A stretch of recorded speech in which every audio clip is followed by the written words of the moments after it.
a crime scene. Gedo mar paw tuke maduong' mani kod nyalo mating'o ji gana 10 e boma ma Lodwar e kaunti ma Turkana ochan machakore ayanga tok ten kaunti ma Turkana miyo sirikal mamalo lowo mar gedono.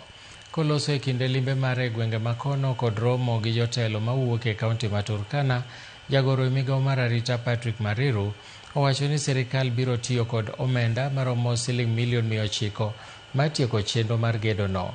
Omedo ni migawo mar arita kokalo kuom jolweny mag KDF bende biro neno ni gedo no ero orumo e seche ma bende owinjore kendo e rang'iny madwarore. Gavana ma Turkana Jeremiah Lomurkukai to jiwo ni gedo no ero mar pawno biro chiwo thuolo mag tije ne rowere mathoth.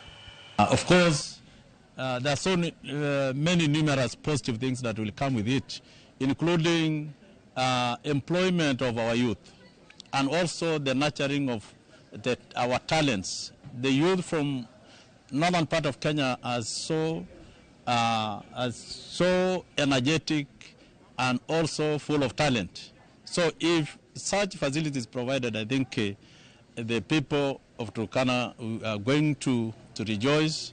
We will also do a bit of business around there, because many other facilities for trading will also be put up, because the land is expansive. We are here because the Ministry of Defense will be supervising the construction. I am here to assure the governor that work starts now. The work of the construction will start now. It will take 9 months to do the stadium.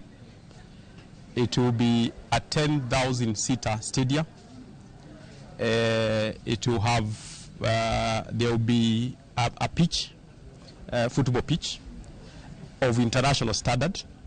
That means an international match can be played, just as it can happen in Kasarani or Nyayo, can also happen in Lodwar.